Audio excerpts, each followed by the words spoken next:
Muito bem. A pergunta sobre a origem da situação, a resposta não é muito difícil, porque foi o seguinte: em 1964, quando houve o golpe militar, imediatamente as esquerdas entraram numa crise, entraram em pânico e se recolheram para fazer, vamos dizer, um exame de consciência, responder onde é que nós erramos e como é que nós podemos sair dessa. E daí surgiram ali, vamos dizer, houve uma efervescência, muitas discussões, e duas propostas ganharam apoio ali, formaram-se duas correntes. Uma que, inspirada no livro do Regis Debray, A Revolução na Revolução, propunha uma ação armada. E a outra, muito maior, muito mais vasta, que começou então a ler os livros do fundador do Partido Comunista Italiano, Antonio Gramsci, o qual tinha uma visão muito original do processo revolucionário. Ele dizia que um fator decisivo, né, a origem dessas especulações do Gramsci é muito remota, começou muito antes dele, começou, na verdade, em 1914, quando estourou a Primeira Guerra. Os comunistas esperavam que os trabalhadores de todos os países se recusariam a lutar no que lhes parecia uma guerra imperialista, e tomariam partido do pacifismo. E aconteceu ao contrário, justamente na classe operária, porque apareceu o maior entusiasmo nacionalista e belicoso na Primeira Guerra. Os comunistas ficaram muito assustados com isso e disseram: o que houve com o proletariado? E surgiram muitas especulações, até que um filósofo húngaro, chamado Georg Lukács, disse o seguinte: olha, o problema são as bases civilizacionais, porque as pessoas já têm toda a sua cabeça feita por 2000 anos de civilização judaico-cristã, e por mais proletários que sejam, eles vão agir de acordo com os valores que foram impregnados na mente deles pela sua cultura. Então, o que nós temos que destruir, em primeiro lugar, não é o capitalismo, é a cultura judaico-cristã. Foi dentro dessa linha que o fundador do Partido Comunista Italiano, Antonio Gramsci, começou a trabalhar na década de 30, mas ele só teve a oportunidade de registrar os seus pensamentos por escrito quando foi para a cadeia. Ficou 12 anos na cadeia, não tinha nada que fazer, então ficava escrevendo o dia inteiro, e daí saiu essa série que se chamava Os Cadernos do Cárcere. E ali ele resume essa concepção. A mesma concepção foi trabalhada em dois frontes. O Antonio Gramsci, e outro, a chamada Escola de Frankfurt, que era um grupo de estudiosos na Alemanha, que, financiado por um milionário argentino, criaram lá um instituto e começaram a trabalhar essa ideia do que se chamaria depois Revolução Cultural. E por outro lado, o Antonio Gramsci. Mas existem diferenças e semelhanças entre as duas correntes, mas, no fim, na prática, vai dar na mesma. Né? Então, a ideia básica é de uma destruição civilizacional. Ou seja, você corroer todos os valores, critérios, símbolos, modos de pensar. Portanto, para isso precisa ter uma ação em profundidade na sociedade. Isso quer dizer que, a partir daí, a ação comunista passou a atuar em frontes que antes eram totalmente ignorados. As escolas, as igrejas, sociedades de bairros, clubes, clínicas de aconselhamento matrimonial e de psicologia, tudo isso virou fronte de batalha. Então, era a ideia da guerra cultural total. Nada pode escapar. Tá certo? E era uma coisa tão inédita que o pessoal do outro lado nem percebeu. Levaram décadas para perceber. Você vê no Brasil, por exemplo, eu, já com um atraso monumental, eu escrevi um livro sobre isso, publiquei em 93, chamado A Nova Era Revolução Cultural. No meio militar, a primeira reação levou 8 anos para aparecer. E mesmo o general José Fábrica escreveu um artigo falando a respeito, não foi muito bem recebido o artigo, e depois outro general, Sérgio Augusto de Avelar Coutinho, meu amigo já falecido, escreveu 2 livros excelentes, resumindo a concepção do Antônio Gramsci.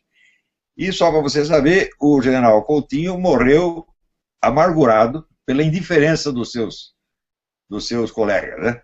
Uhum. Então, isso quer dizer que no Brasil o pessoal não está muito bem atualizado com isso até hoje.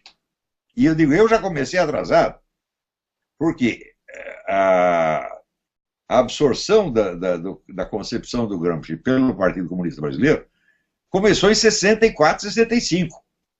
Começou por iniciativa do Enio Silveira, e era o dono da maior editora comunista do Brasil, a editora Civilização Brasileira, que então criou uma revista especialmente para o debate interno da esquerda, a revista chamada Revista Civilização Brasileira. Né? Evidentemente, eu li todos os números dessa revista, até que ela parou de funcionar, e ali você tem ideia da profundidade e da seriedade do debate que os esquerdistas se entregaram naquele momento. Eles não estavam para brincadeira. Eles falaram, nós caímos do cavalo uma vez, não queremos cair duas, não vamos cair nunca mais, nós vamos levantar disso e tomar tudo. E, de fato, o fizeram. Só que pelos métodos do Gramsci, os quais são discretos por natureza. Na estratégia do Gramsci, a maior parte da militância envolvida não sai pregando ideias comunistas. Ao contrário, ataca pontos específicos que representam pilares da civilização.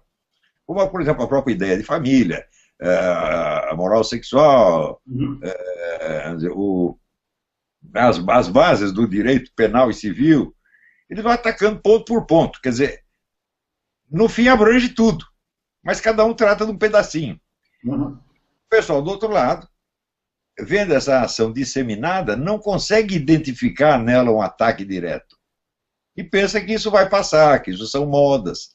Quando começou o negócio politicamente correto, todo mundo ria. Só que não ria era eu já sabia o que era, já estava chorando. Né? Eu sei, como dizia o Paulo França, eu já vi esse filme e sei quem morre no fim. Né? Então foi assim, gradativamente eles foram ocupando todos os espaços. Para você fazer uma ideia de como eles levaram isso a sério, no tempo do governo militar, a esquerda já dominava a imprensa brasileira inteira. Você não tinha um jornal cujo diretor de redação não fosse comunista, nenhum.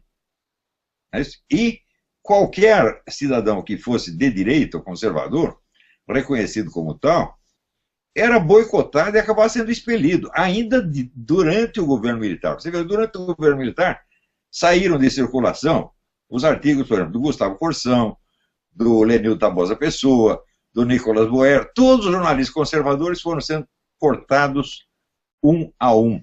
Então chegou-se ao domínio completo. Existe uma publicação do Sindicato Jornalista de São Paulo, chamada 60 anos de jornalismo, foi publicada na década de 80. E você vê ali as grandes figuras do jornalismo em São Paulo, eram todas comunistas. Só tinha duas exceções, no meio de 200 nomes tinha duas exceções, que não contam para absolutamente nada. Ao mesmo tempo, eles estavam dominando o sistema educacional, usando, sobretudo, publicações da Fundação Vitor Chivita, chamada Escola e Sala de Aula, que iam fazendo a cabeça dos professores e introduzindo as ideias de Vygotsky, Emília Ferreiro, todos esses doutrinários comunistas da educação. A profundidade e a imensidão desta operação, as pessoas não conseguem medir até hoje. Por exemplo, aqui nos Estados Unidos eles estão criando um novo currículo, como no Brasil, novo modelo curricular. Eu acho que é nova base curricular, não sei como chama no Brasil. Aqui é Common Core, né? Quer dizer, o núcleo comum. Né? E o núcleo comum, as pessoas discutem, umas gostam, outras não gostam, até que apareceu o pesquisador e foi rastrear. Falou, de onde apareceu isso? Então, descobriu que, em primeiro lugar, todos os modelos iniciais do Common Core tinham vindo da Europa. Ela foi rastreada na Europa, de onde veio? Foi ver tudo da Rússia, veio tudo pronto da União Soviética. Então, o modelo de educação que está sendo implantado nos Estados Unidos, a duras penas e com muita discussão, e no Brasil sem dificuldade nenhuma, está roubando a porta aberta, é um modelo soviético, concebido para efetivar a revolução cultural. Então, quando começa toda essa coisa, por exemplo, ideologia de gênero, abortismo, gaysismo, etc., tudo isso é a revolução cultural. Então, por aí você vê a imensidão da coisa. E eles foram prosseguindo nisso, dando mais importância ao fronte cultural do que ao fronte político eleitoral. Mantinham alguém ali, algumas pessoas no fronte eleitoral, mas não davam muita importância, porque eles sabiam que você vencer uma eleição e tomar o poder antes de completada a revolução cultural seria suicídio. Isso quer dizer que nós podemos dizer que na década de 90 a Revolução Cultural no Brasil estava 100% vitoriosa. Não havia uma voz contrária. Nada, nada, nada, nada, nada. Tinham conseguido tapar a boca de todo mundo. Até que apareceu eu. Eu fui a única exceção, eles não sabiam quem eu era. De repente apareceu um cara dizendo umas coisas esquisitas, eles não entendiam direito o que eu estava falando. E daí, aos poucos, eu consegui abrir um espaço para que o pessoal da direita, conservador, liberal, tivesse voz novamente, porque estavam com as bocas tampadas fazia 30 anos. Né?